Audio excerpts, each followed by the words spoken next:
Buenas tardes, hermanos, Dios les bendiga.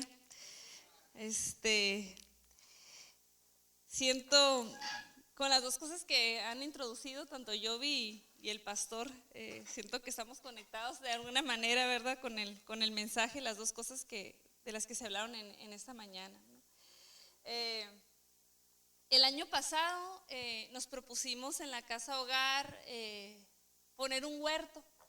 Ya ve que está de moda lo orgánico, ¿verdad? Aunque alguien me decía, no es que esté de moda, porque yo le digo, de todo orgánico, artesanal, todo ahorita, ¿no? Y me decía alguien mayor, mija, es que no es que esté de moda, es que antes teníamos la seguridad de que si íbamos al mercado por una manzana, era una manzana, o era una lechuga. Dice, ahora no sabemos realmente lo que nos estamos comiendo con tanto químico que hay. A veces si no dice, ¿verdad? Como que desconfiamos que tanto químicos le pusieron a eso, ¿no? Bueno, el punto es que teníamos espacio disponible, ¿verdad? Una persona que se podía hacer cargo del huerto, el clima, la tierra se presta para hacer eso. Entonces empezamos el proyecto, ¿no? Y llegó un grupo y le planteamos que pues moviera la tierra, pusiera tierra buena, y empezaron a trabajar sobre este proyecto, ¿no? Isabel estaba muy consciente del proyecto, ¿verdad?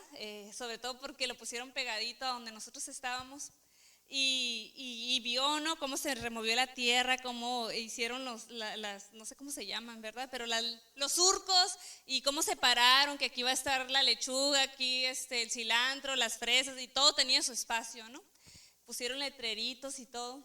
Y cada día en la mañana que despertábamos tenemos una ventana que da hacia el huerto, entonces todas las mañanas corría y se asomaba. Durante las primeras semanas estuvo muy insistente, ¿verdad? Llegaba de la escuela y corría no para dentro de la casa, sino para el huerto, ¿no? Y cada vez que yo la miraba regresaba con su cara un poco desilusionada, ¿verdad? Porque pues no miraba nada, ¿verdad? La pura tierra ahí que no salía nada las primeras semanas. Y no se me olvida un día que llegó de la escuela y el encargado del huerto le grita, Isabelita, ven, ayúdame a sacar algo, ven. Y ya va Isabela y le dijo, las zanahorias ya están, así que ayúdame a sacarlas, ¿no?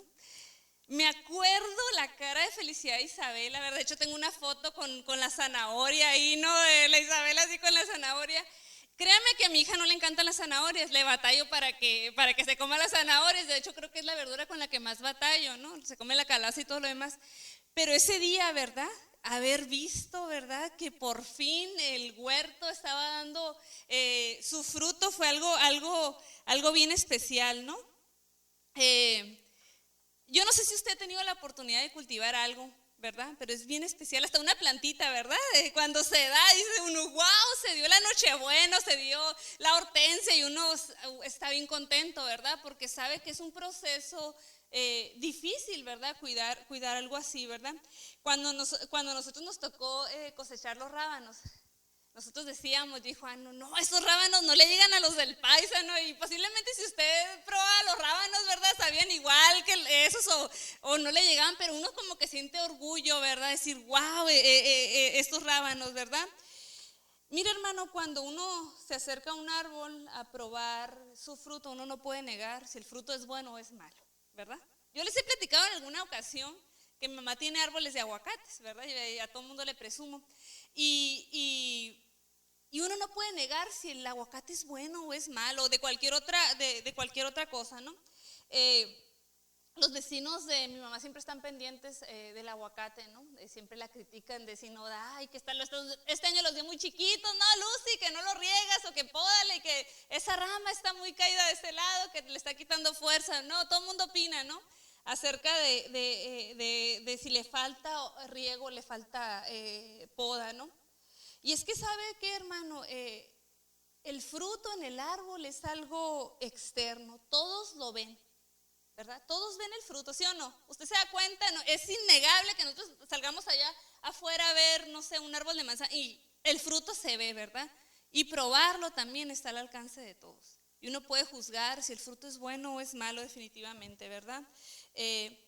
Cuando uno sabe que su árbol da buenos frutos, uno quiere que la gente los pruebe, ¿sí o no? Por eso le digo que mi mamá hace su repartición de aguacates, ¿verdad? Porque sabe que son buenos y quiere que la gente le diga, no, sí están bien buenos, ¿verdad? Los aguacates, es verdad. porque uno quiere, ¿verdad?, que las demás gentes opinen acerca de sus frutos, ¿verdad? Lo mismo pasa cuando aparece fruto en nuestras vidas. El fruto es evidente, todos lo pueden ver y probarlo está al alcance de todos, ¿verdad? En última instancia, el valor del fruto es para beneficio de otros, ¿verdad? Aquellos que prueban, ¿qué? El fruto de nuestra vida, ¿sí o no? ¿Se acuerda de ese mensaje, hermano? Ese mensajito me lo mandó el pastor hace unos años, unos 3 o 4 años, acerca del fruto, ¿verdad? A nadie le gusta comerse un fruto verde o un fruto podrido, ¿verdad? A mí me encantan, y vuelvo con los aguacates, yo creo porque tuve un árbol, pero me encantan los aguacates, pero a mí me da mucho coraje partirlo y que esté verde. ¿No le pasa? Así como que se mira y pareciera que está, y lo abres y no está listo, o que los abres y están negros. ¿Le ha pasado? Los del Walmart, me pasa siempre, ya no compro aguacates en el Walmart yo, porque los parto y tienen pedazos negros, aunque se mire que están muy bien, y da coraje, ¿verdad? Nadie se quiere comer, por más que me encanten los aguacates, no me los quiero comer ni verdes ni pasados, ¿no? Bueno, yo quiero hablar en esta mañana de 2 historias que tienen que ver con un árbol frutal. Y a lo mejor algunos se acuerdan de la primera historia porque ya la vimos hace algunos años aquí, ¿verdad? Pero traigo 2 historias, así que ténganme paciencia. Y necesito empezar con la que posiblemente algunos de ustedes ya hayan oído, pero voy a terminar con otra historia nueva, ¿no? Bueno, estas 2 historias de las que quiero hablar mencionan un árbol frutal. ¿Se acuerda qué árbol frutal? ¿O puede pensar en un árbol frutal en la escritura? La higuera. Bueno, el más famoso es la vid y la higuera, ¿verdad? Se menciona mucho acerca de ellos en la escritura. Y la primera historia se encuentra en Marcos capítulo 11, versículo 11. Y en esta primera historia parecen mezclarse 2 eventos: la maldición de la higuera y la purificación del templo, ¿no? Pero después de uno estudiar este pasaje, ¿verdad?, uno se da cuenta que uno es figura del otro y que están ahí unidos de tal manera con un propósito, algo quiere enseñarnos. Mira, hermano, regularmente la escritura tiene como titulitos, ¿verdad? Que la historia del hijo pródigo y que otra, no sé, puede pensar en tal historia y está dividido por títulos la Biblia. Y eso es para que nosotros podamos entender un poquito mejor la historia. Pero para mí, desde mi punto de vista, esta historia de la higuera estéril, ¿en qué versículo aparece? Marcos capítulo 11, versículo 12, ¿verdad? Para mí debiera de haber empezado desde el 11, porque dice el versículo 12, ¿al día siguiente de qué? Tenemos que saber qué fue lo que pasó para poder entender eso. Entonces vámonos desde el 11. Dice, y entró Jesús en Jerusalén y en el templo, y habiendo mirado alrededor todas las cosas, como ya anochecía, se fue a Betania con los 12. Al día siguiente, ahí empieza la historia, cuando salieron de Betania tuvo hambre. Y viendo de lejos una higuera que tenía hojas, fue a ver si tal vez hallaba en ella algo, pero cuando llegó a ella nada halló sino hojas, pues no era tiempo de higos. Entonces Jesús dijo a la higuera, nunca jamás coma nadie fruto de ti, y lo oyeron sus discípulos. Vinieron pues a Jerusalén, y entrando Jesús en el templo, comenzó a echar fuera a los que vendían y compraban en el templo, y volcó las mesas de los cambistas y las sillas de los que vendían palomas, y no consentía que nadie atravesase el templo llevando utensilio alguno. Y les enseñaba diciendo, ¿no está escrito, mi casa será llamada casa de oración para todas las naciones? Mas vosotros la habéis hecho una cueva de ladrones. Y lo oyeron los escribas y los principales sacerdotes, y buscaban cómo matarle, porque le tenían miedo, por cuanto todo el pueblo estaba admirado de su doctrina. Pero al llegar la noche, Jesús salió de la ciudad, y pasando por la mañana, vieron que la higuera se había secado desde las raíces. Entonces Pedro, acordándose, le dijo, maestro, mira, la higuera que maldijiste se ha secado. Bueno, en esta historia, ¿verdad? En este pasaje se nos narra el milagro más extraño de Jesús, ¿verdad? Estamos acostumbrados al Jesús que sana, que restaura, que da vida, ¿verdad? Pero aquí este evento de Marcos, ¿verdad? Del Evangelio de Marcos, nos narra el único milagro destructivo de Jesús. El único destructivo, el único que se hizo en Jerusalén, ¿verdad? y el único que tardó algunas horas en cumplirse, ¿verdad? Pero ¿por qué se narra este pasaje en la escritura, verdad? Es cierto que Jesús maldijo caprichosamente a la higuera, ¿verdad? Con ira, por no tener fruto, incluso cuando era imposible que diera fruto, porque dice la escritura que no era tiempo de higos, ¿verdad? Algunas personas que escriben en contra del evangelio han dicho cosas muy absurdas acerca de este texto, ¿verdad? Dicen que Jesús maldijo esto para mostrarle a la gente cuánto Dios odia a los higos. Otros han escrito que este pasaje es un imposible, que es como pedirle a un perro que hable inglés. Y escriben en contra del evangelio sobre este texto, ¿verdad? Gente que pues no entiende el contexto, no entiende la enseñanza que se quiere dar y escriben cosas tan absurdas como eso. Pero cualquiera que esté un poquito familiarizado con el carácter de Jesús sabe, ¿verdad? Que el Señor Jesús no se la pasó por todo Palestina maldiciendo frutos, árboles que no dieran fruto, ¿verdad? Entonces, ¿cuál es la enseñanza de este pasaje, verdad? Y lo primero que debiéramos de hacer es quitarle la mirada a la higuera en sí misma, ¿verdad? A eso, sino qué hay detrás de eso, ¿no? La escritura utiliza muchas veces la imagen de alguna planta o de un árbol frutal para referirse metafóricamente al pueblo de Israel, ¿verdad? Puede pensar en algunas historias. Puedo pensar en el libro de Isaías y recordar el canto de la viña de Isaías, ¿se acuerda? Vamos a leerlo. Dice Isaías capítulo 5, yo lo voy a leer si quiere, no sé si lo quiera buscar. Me gustaría saber cantar para cantar, la verdad, lástima que no me dieron ese don. Dice, cantaré en nombre de mi amigo querido una canción dedicada a su viña. Mi amigo querido, dice, tenía una viña en una ladera fértil. La cavó, la limpió de piedras y la plantó con las mejores cepas. Edificó una torre en medio de ella y además preparó un lagar. Él esperaba que diera buenas uvas, pero acabó dando uvas agrias. Y ahora, hombres de Judá, habitantes de Jerusalén, juzguen entre mi viña y yo. ¿Qué más se podría hacer por mi viña que yo no lo haya hecho?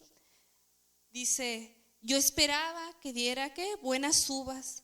Dice, ¿por qué dio uvas agrias? Voy a decirles lo que haré con mi viña. Le quitaré su cerco y será destruida. Derribaré su muro y será pisoteada. La dejaré desolada y no será podada ni cultivada. Le cerraré los espinos y cardos. Le crecerán espinos y cardos. Mandaré que las nubes no lluevan sobre ella.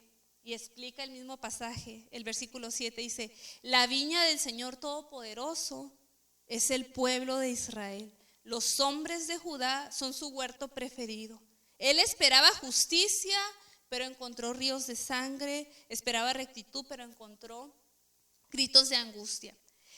Quizás es uno de los ejemplos más fuertes, ¿verdad? Y más duros de que constantemente en la escritura, ¿verdad? Dios utilizó figuras de plantas o de árboles para hablarles a su pueblo. Esta era una advertencia, ¿verdad? De lo que él esperaba, del cuidado que él había puesto para su pueblo y cómo no había dado buenos frutos, ¿verdad? Así que lo que primero que tenemos que hacer, hermanos, al pensar en esta historia de la higuera, ¿verdad? Es entender que la higuera es un símbolo del pueblo de Israel, del pueblo de Dios, ¿verdad? Nos incluye a nosotros, ¿verdad? Quiero pensar, si me sigue la idea. Bueno, a través de toda la escritura se dicen cosas buenas de la higuera, ¿verdad? Algunas veces en la escritura se dicen cosas muy buenas, otras veces se hacen señalamientos bien fuertes. Y es que pareciera que esta figura de la higuera nos hablara de la condición espiritual del pueblo. Por ejemplo, Oseas dice, como uvas en el desierto allá Israel, como la fruta temprana de la higuera en su principio vi a sus padres. Está hablando de algo positivo, ¿verdad? Como, ¿qué dice? La fruta temprana, ¿verdad? Luego, más tarde, cuando hablan del tiempo glorioso de Israel, dice, y Judá e Israel vivían seguros, cada uno debajo de su parra y debajo de su higuera, desde Dan hasta Beerseba, todos los días de Salomón. Pero más tarde, cuando se habla de la condición difícil del pueblo de Israel, que es más bien los profetas menores, ¿verdad? Se habla, ¿verdad? De árboles vacíos, Dice Miqueas, pobre de mí, dice, no llegué a tiempo para la cosecha de verano ni para los rebuscos de la vendimia. No tengo un solo racimo que comer, ni un higo tierno por el que me muero. Dice, la gente piadosa ha sido eliminada del país, ya no hay gente honrada. Y empieza a ser la crítica. Espero no perderlo, hermano, y espero que me esté entendiendo la idea, ¿verdad? Los profetas menores hablan de higueras vacías, sin fruto, ¿verdad? Por eso le digo, es como si la higuera midiera la salud espiritual del pueblo. Cuando se habla algo bueno de ella, es wow, está bien, ¿verdad? El pueblo está caminando, está dando frutos, está recibiendo el cuidado y está produciendo el fruto debido a ese cuidado, ¿verdad? Y otras veces hace el señalamiento de, está el cuidado de Dios, pero aún así, ¿verdad? El fruto no aparece. Bueno, pero ¿por qué se usa la figura de la higuera para referirse al pueblo de Israel, ¿verdad? Y muchos hacen esa pregunta. Y me encanta pensar en algo que dice el historiador judío Flavio Josefo. Él habla acerca de muchas cosas de ese tiempo. Y él dice que la higuera en Galilea era el árbol más fecundo que existía, ¿verdad? Llegaba a dar fruto durante 10 meses al año. Prácticamente todo el año, ¿verdad? Y yo pienso, wow, ¿no?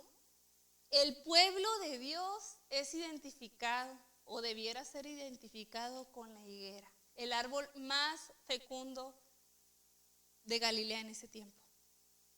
Y yo pienso, eso debiera decirnos algo, ¿verdad? Yo no sé si usted le dice algo, pero yo pienso, wow, el Señor nos está comparando con un árbol que debiera estar dando continuamente fruto, ¿verdad? Y me dice además otra cosa, que somos un organismo vivo, ¿verdad? Somos un organismo vivo que está ahí, ¿para qué? Para dar fruto, para que la gente llegue y tome de ese fruto, ¿verdad? Que el Señor ha trabajado en ese fruto, ¿verdad? Para eso es el fruto al final de cuentas. El fruto, nunca he visto un manzano que se come una manzana él mismo, ¿verdad? La manzana es para alguien más, el higo es para alguien más. Y pienso en eso y digo, wow, ¿verdad? Qué bonita figura que el Señor haya pensado en compararnos y que entendiéramos lo que debiéramos de ser, ¿verdad? Bueno, volviendo al pasaje, dice la escritura que entró Jesús en Jerusalén y en el templo, y habiendo, dice, mirado alrededor todas las cosas, como ya anochecía, se fue a Betania. Yo siempre les digo que la escritura es muy detallista y a veces se nos van los detalles, ¿verdad? Dice la escritura que el Señor llega a Jerusalén, se conduce al templo y va al templo y observa todo lo que pasa en el templo. Así dice, llega a Jerusalén y dice, vamos al templo. Ahí va, se para ahí en el templo y la escritura es bien detallista al decirnos que observa todo lo que pasa. Y eso tiene que ver con que, imagínense que el Señor entrara ahorita. Bueno, yo creo que ya está aquí, ¿verdad? Ya llegó desde hace rato, antes que nosotros, ¿verdad? Pero imagínense, Él está observando todo lo que está pasando, ¿verdad? ¿Cómo estuvo todo? Bueno, imagínenselo ese día ahí observando todo, a la gente que estaba haciendo, los sacerdotes, los escribas, toda la gente que estaba involucrada.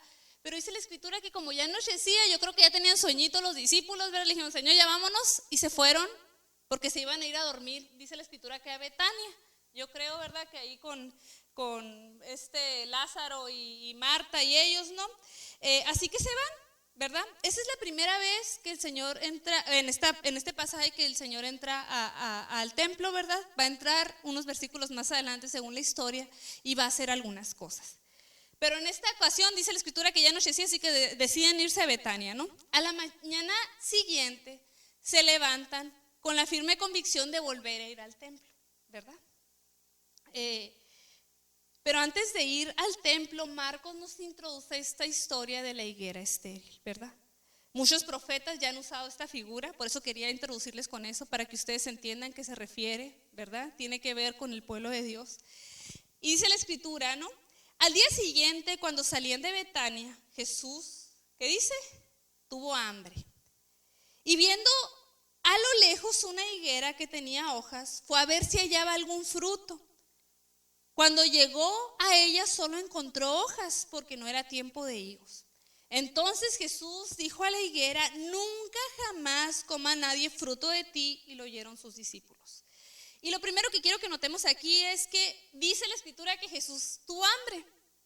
Y es cierto que esto nos muestra la perfecta humanidad de Jesús, ¿verdad? Y nosotros encontramos en muchos pasajes que se cansó, que se sentó, ¿verdad?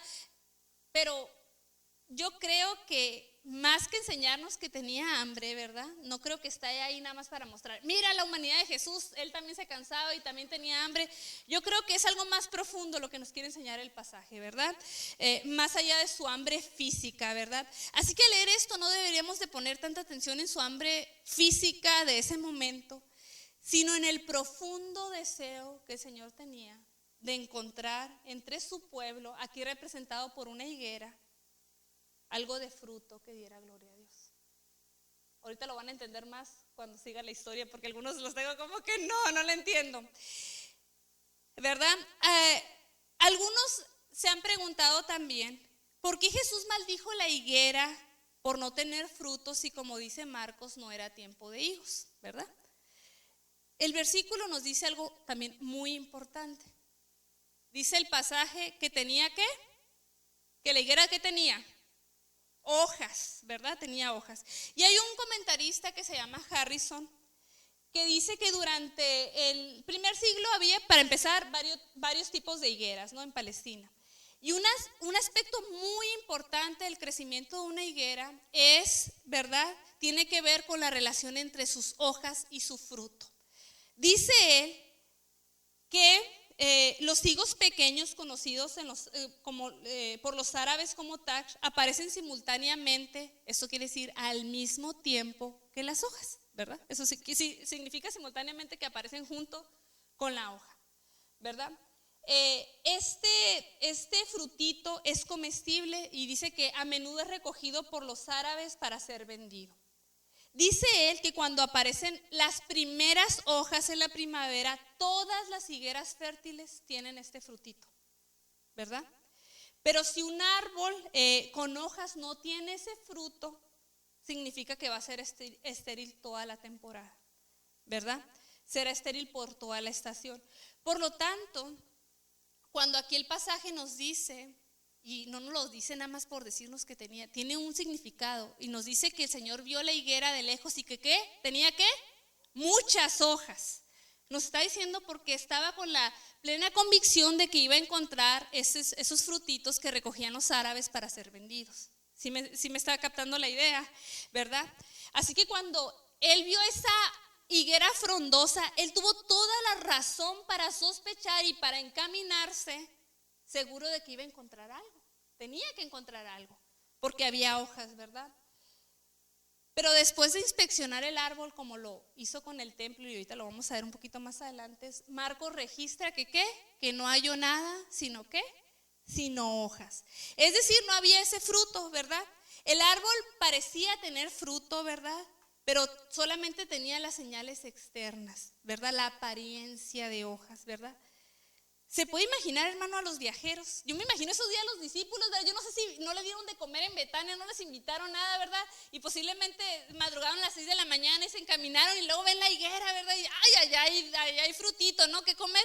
Y de repente llegar y decir, qué coraje, ¿verdad? A lo mejor estaba para allá la higuera y tuvieron que desviarse y llegar y decir, pues no hay, ¿verdad? Qué decepción, ¿verdad? Que lo único que hacía esta higuera era provocar hambre, ¿verdad? Porque no tenía nada que ofrecer, no tenía frutos. Qué feo, ¿verdad? Lo único, dice la escritura, que tiene son hojas. ¿Y sabe qué, hermano? A los seres humanos nos gustan las hojas. De hecho, tenemos una rara fascinación por las hojas. Yo no sé si se lo debemos a Adán y Eva, yo creo que sí, ¿verdad? Dice la escritura que ellos fueron en busca de hojas, ¿de qué? De la higuera, ¿verdad? Fueron por hojas de higuera, ¿para qué? Para cubrirse. Dice la escritura, Génesis 3:7, entonces fueron abiertos los ojos de ambos y conocieron que estaban desnudos, entonces cosieron hojas de higuera y se hicieron delantales. Hermano, no se le olvide que las hojas marchitas de la higuera son un recordatorio de los intentos fallidos del hombre para cubrir sus pecados, sus propios pecados, ¿verdad? regularmente queremos cubrir, ¿verdad?, nuestros propios pecados. En la Escritura, las hojas de la higuera son un símbolo de la religión hecha por el hombre y la falsa justicia. El hombre quiere cubrirse de hojas. Le gustan las apariencias, ¿verdad? Pero ¿sabe qué, hermano? Las higueras fueron hechas para producir higos, ¿verdad? No para producir hojas. Desgraciadamente, por más que nos encanten las hojas, y qué bueno, ¿quién es el que se puso debajo de la higuera? Natanael, ¿verdad? Bueno, al Natanael a lo mejor le gustaba ahí abajo porque le daba sombrita, ¿verdad? La higuera, ¿verdad? Pero no nada más las higueras están para dar sombra, ¿verdad? Están para dar higos, ¿verdad? Es el propósito principal, ¿verdad? Las hojas nunca van a poder sustituir al fruto, ¿verdad? ¿Y sabe por qué? Porque las hojas no alimentan a nadie. Yo no creo que el Señor les dijo, ¿saben qué? Pues ni modo, discípulos, agárrense las hojas y vamos a comernos, la verdad, porque hace mucha... No, pues no se comen las hojas, ¿verdad? Hermanos, las hojas de aquella higuera eran una promesa vacía. Jesús maldijo a esta higuera como una ayuda visual, como una advertencia de que el juicio de Dios va a venir sobre aquellos que prometen o que dicen que son fructíferos y no lo son, ¿verdad? Qué bueno por las hojas. A Natanael yo creo que le sirvieron ese día debajo de la higuera, y a mucha gente le sirven las hojas. Qué bueno por las hojas que simultáneamente tienen fruto. Qué suave, ¿verdad?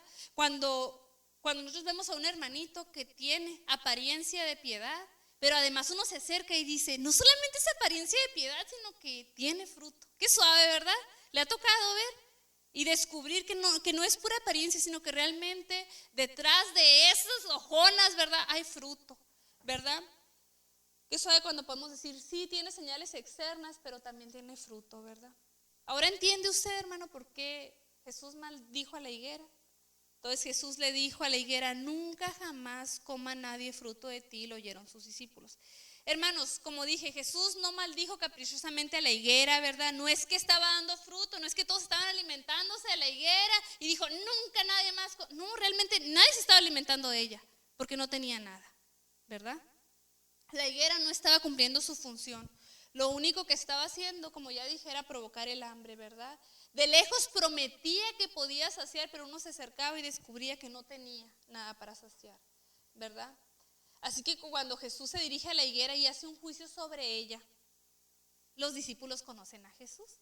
Han estado caminando con él durante 3 años. Y ellos saben perfectamente el carácter de Jesús y ellos saben que no lo hizo caprichosamente.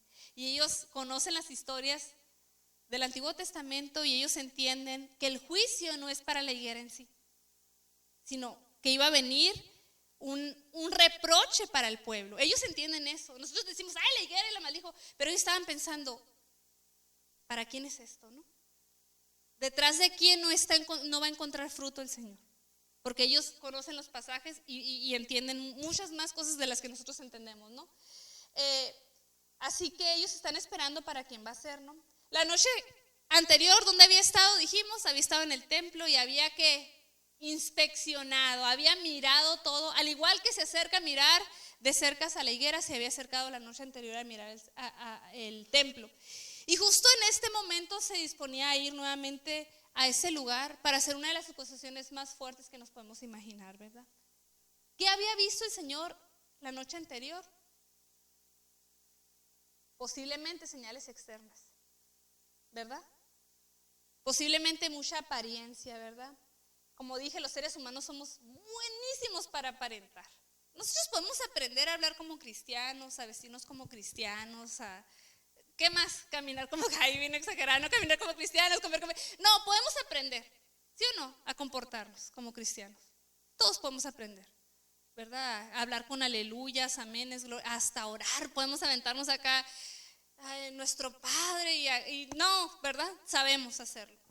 Yo estoy segura que esa noche que el Señor estuvo en el templo, todos hablaban como religiosos, vestían como religiosos. Yo no creo que nadie haya estado acá haciendo una loquera. Yo creo que todos tenían la apariencia de que estaban, ¿verdad? Yo creo. Pero algo era evidente para el Señor.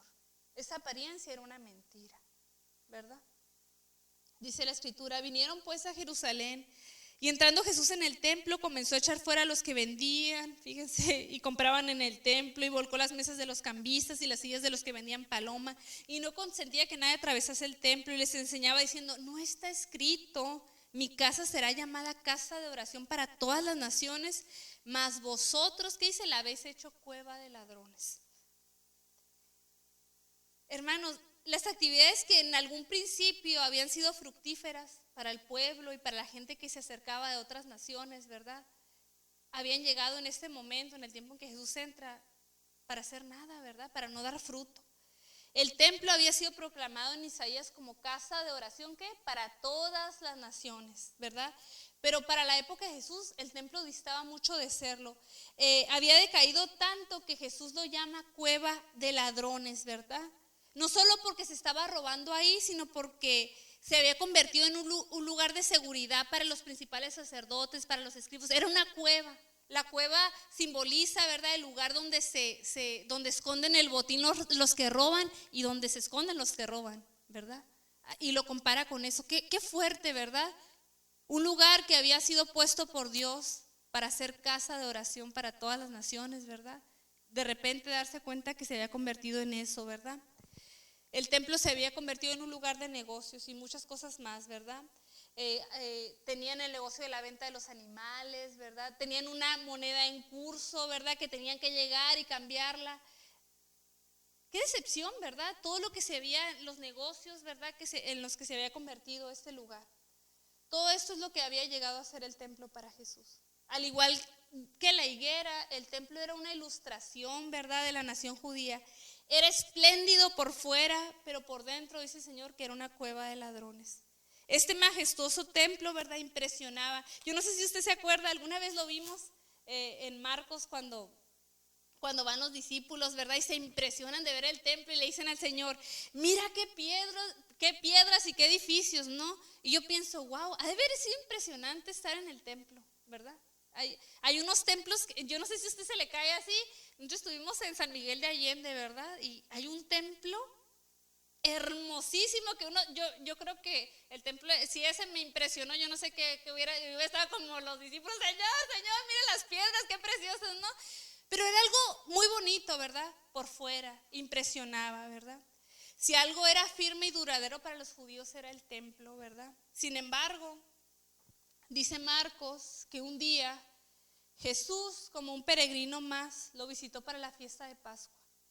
Ahí estaba el edificio sagrado, frondoso, ¿verdad?, como una higuera, con miles de hojas, provocando de lejos el hambre de los caminantes. Entonces, dice la Escritura que Jesús sintió hambre del templo y quiso comer de sus frutos. Pero el templo no los tenía. Prometía y no daba, estimulaba el hambre, pero no podía saciarla. Se había ocupado de sus propias hojas, de su belleza exterior, de su prestigio, pero no ofrecía ningún alimento para el que pasaba por el camino. Hermanos, unamos los hechos de este pasaje. Jesús acude a su higuera, su creación, en busca ¿de qué? De fruto. Mas la planta no tiene más que hojas, ¿verdad? No tiene higos. Jesús va al templo, su casa de oración, y encuentra ¿qué? Una cueva de ladrones. Jesús, ¿qué pasa? No encuentra lo que busca, ¿verdad? Lo que encuentra es un pueblo rebelde, ¿verdad? Una higuera estéril, un templo profanado, ¿verdad? Dirigentes religiosos que le cuestionan y ponen en duda su autoridad. Como para preguntarnos, ¿qué encontraría Jesús en este lugar, en esta mañana? ¿Será que provocamos el hambre de los caminantes, pero no podemos saciarla? Y yo sé que parece que estoy diciendo de Hatay, pero yo no quiero pensar solamente en Hatay, porque a lo mejor uno está pensando, ay, pues seremos como Hatay. No, cada uno, hermano, no se eche la bolita, porque nos encanta hablar de la iglesia en general, porque es para ninguno, ¿verdad? Pero piensen usted es una higuera que está provocando hambre y puede saciarla realmente. Cuando la gente se acerca y dice, ay, esta hermana tiene apariencia de piedad, y se acerca, ¿usted realmente tiene frutos que ofrecer? ¿O es pura apariencia? Ojalá que cuando la gente se acerque encuentre frutos, ¿verdad? Detrás de las hojas. Qué bueno por las hojas, hermano, qué bueno porque que hable usted como cristiano. Yo no quiero que acá empiece a hablar como un pagano. No, hable como cristiano y todo eso, pero que haya frutos en su vida. Decía, mira, hermano, seremos inspeccionados, ¿verdad? Así como la higuera y como el templo fue inspeccionado, cada uno de nosotros vamos a ser inspeccionados un día. Decía un predicador, el primer Adán fue en busca de hojas para cubrirse. Pero el segundo Adán busca frutos, busca higos, ¿verdad? Él no va a venir a buscar hojas en nosotros. Él no va a decir, ay, qué bueno, por esta higuera tiene un montón de hojas. No, el Señor no necesita cubrirse de nada. Él viene por frutos, ¿verdad? Mira, hermano, yo sé que puede sonar de juicio este mensaje, pero no he terminado. Téngame poquita paciencia, ya casi acabo. Quiero ir a otro pasaje de la Escritura. Vamos a Lucas capítulo 13. Y esta es una historia, bueno, más bien es una parábola. La que vimos ahorita fue una historia y esta es una parábola, la parábola de la higuera estéril. Lucas capítulo 13, versículo 6. ¿Lo tiene, hermano? Ajá, Lucas capítulo 13, versículo 6.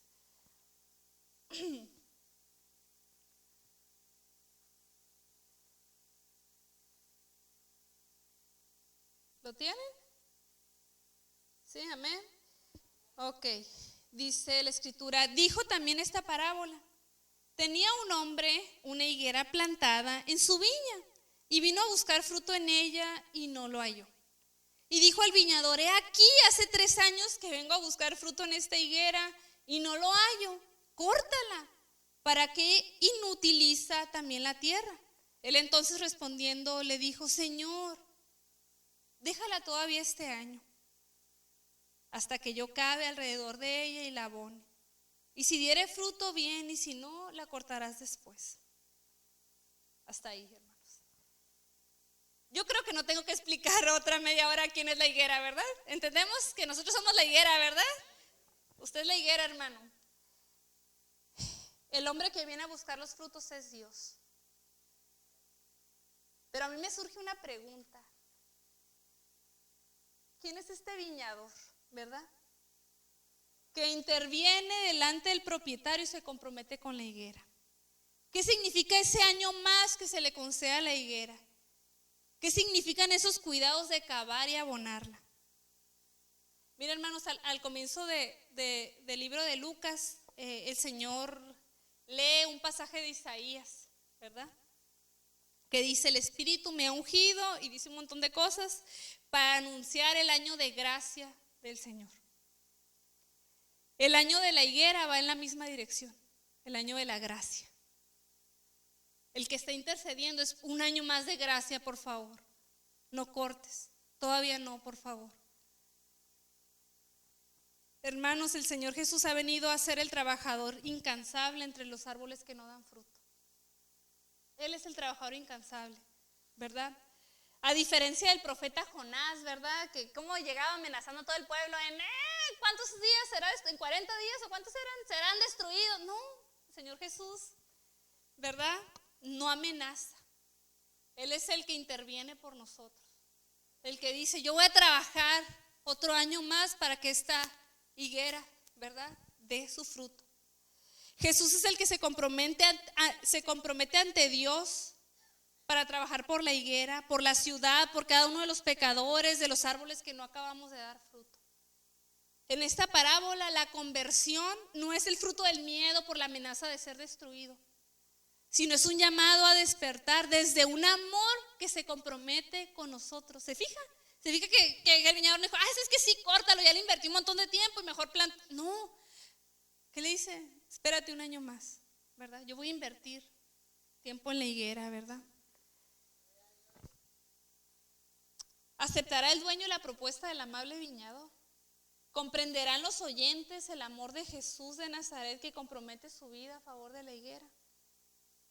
Jesús es el que intercede ante Dios, ¿verdad? Para pedir por una nueva oportunidad para nosotros, ¿verdad? Nota las palabras del viñador, hermano. Él está dispuesto a dar el todo por el todo, ¿verdad? Por eso solicita un año más, ¿verdad? Señor, déjala todavía este año, ¿verdad? Para que yo trabaje en ella, ¿verdad? No, yo no puedo dejar de pensar en el viñador, ¿verdad? Que año tras año pone todo esfuerzo para que su fruto dé. Y a pesar de todo el trabajo, la higuera no termina de dar. Qué tristeza, ¿verdad? Usted piensa en las horas invertidas de ese. Un año es mucho trabajo, hermano. Yo no sé si usted ha estado a cargo de una plantita, ¿verdad? Pero estar ahí un año removiendo y que no dé, y ahora qué le pongo, qué vitaminas, qué esto para que dé, ¿verdad? Cualquier otro hubiera dicho, sí, córtala, ¿verdad? Planta otra cosa. Pero ¿sabe por qué? ¿Por qué no lo hace? Por el amor que nos tiene, ¿verdad? Y ruega por nosotros a pesar de que los frutos, ¿verdad?, no se den, ¿verdad? Él esté dispuesto a invertir más, ¿verdad? Porque ama la higuera, porque ama la higuera, porque Él la plantó, ¿verdad? Y Él está ahí, Él ha estado cuidando, ¿verdad? No es cualquier cosa, no es como que llega uno nuevo, ay, a ver, limpia. No, Él, ¿verdad?, se ha hecho cargo de la higuera, ¿verdad?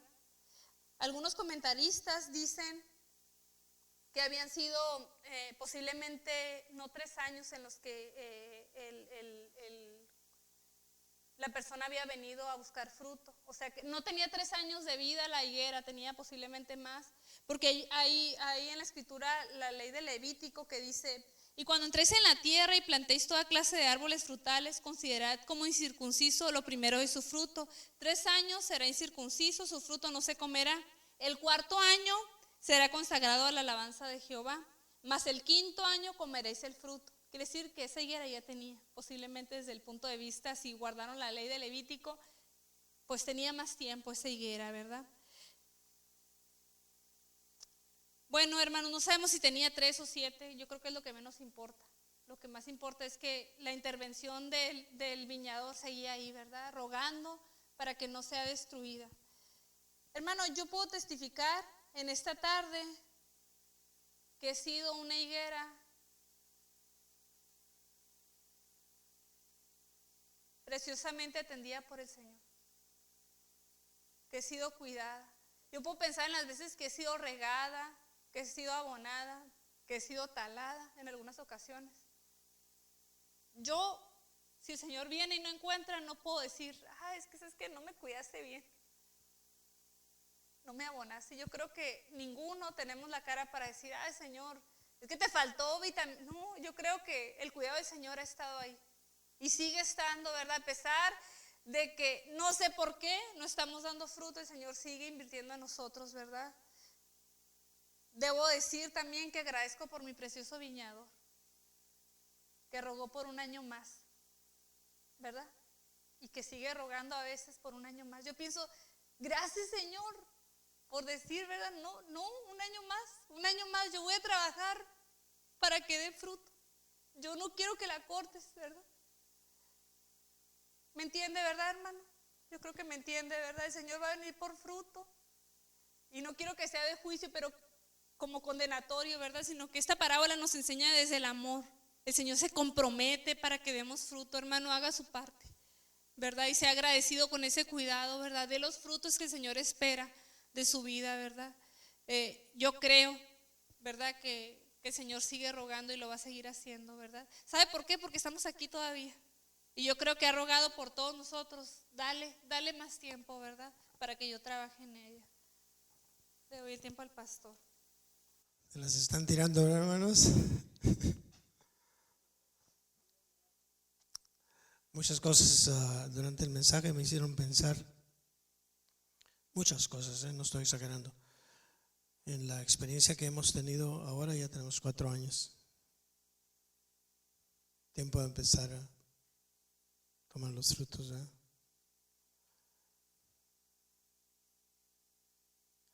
Y esto de rogar al Señor de la mies es rogarle que su plan siga, ¿no? Porque si esto es plan de Dios, va a prosperar, ¿no? Qué bueno, porque el Señor, al tomar nuestras vidas, ya no como congregación, sino personalmente, sabe todo lo que se puede lograr. Y sabe que podemos ser plantas muy hermosas con sus respectivas hojas, pero llenas de fruto, ¿verdad? Sobre todo, llenas de fruto. He visto muchas higueras llenas de hojas, ¿no? Que impresionan. Recuerdo que me impresionó mucho en una ocasión al llegar a una convención misionera en alguna parte de Estados Unidos. Me habían invitado ahí. Y era en el tiempo cuando se acostumbraban llenar los globos de helio, ¿no? Para que flotaran y para formar figuras. Y había un gran arco así frente a la plataforma de puros globos. Muchos globos. De todos colores, ¿verdad? Dice, pues impactó y a la vez dije, medio raro esto. Había mesas de recibimiento ahí con una serie de folletos y de marcadores muy bonitos, muy bien presentados. Las personas encargadas echaron la casa por la ventana, ¿no? Las hermanas de la sociedad misionera. Pero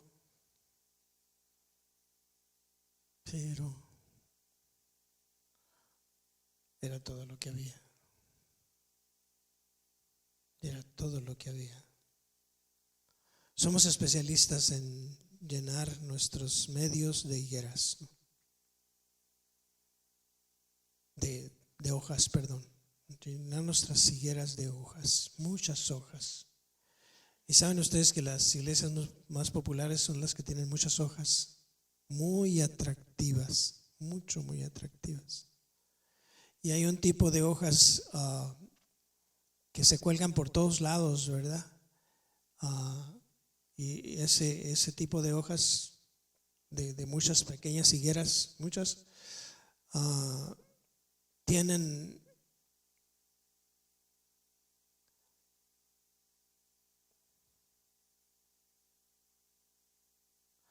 el amor de lengua.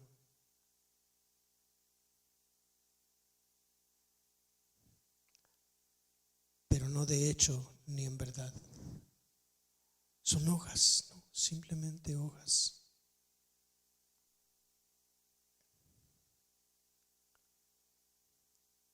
Con un amor tan meloso, que como para cantarles y dices, ay amor, ya no me quieras tanto, ¿no? Porque son puras hojas, no es verdad, no es real. Qué importante que sea una realidad muy grande para nosotros decir te amo, Dios, ¿verdad? Y el Señor lo mira como un fruto en nuestra vida, ¿no? El fruto principal, porque el fruto del Espíritu es, y lo dice singular, ¿no? Amor, ¿no? El más importante, el que debe de brotar. Pero somos como los chinos, ¿verdad? De todo hacemos imitación, ¿verdad? No importa qué tan sofisticado sea lo que fabrican en un lugar o en otro, ellos lo fabrican a su manera, ¿verdad? Y lo hacen parecer como real, pero no es real.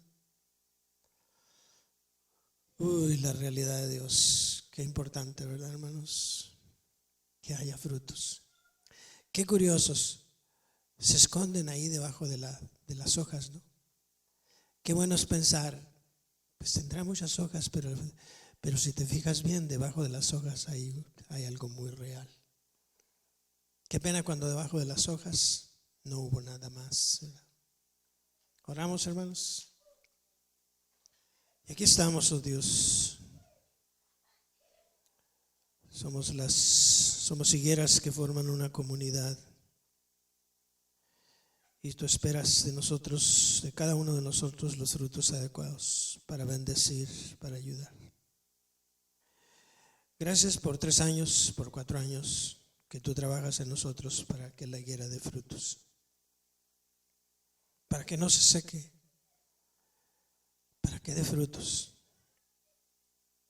para que no sea desarraigada, sino que se arraigue profundamente y dé frutos. Gracias por tus cuidados, por enviar tu Espíritu a purificar, a sanar, por el poder de Dios que llega para desarraigar lo malo. y dar semilla buena y aliento bueno y todo lo que necesita nuestra vida para dar buenos frutos. Gracias por encargarte personalmente de abonar la planta, de sanarla. Esperamos, oh Dios, que tú puedas estar satisfecho de los frutos que puedes recoger en nuestras vidas y los que nos rodean se beneficien de ello también. Bendito seas por este tiempo de oportunidad, este tiempo de adoración, de adorar juntos, exponernos a tu palabra y llevarnos un mensaje muy claro, oh Dios, que vamos a aplicar a nuestra vida, esperando, Señor, que sirva para corregir, para mejorar, para ir adelante, para movernos con el entendimiento que tú das. Bendito seas, oh Dios. Llévanos en paz en el nombre de Jesús. Amén.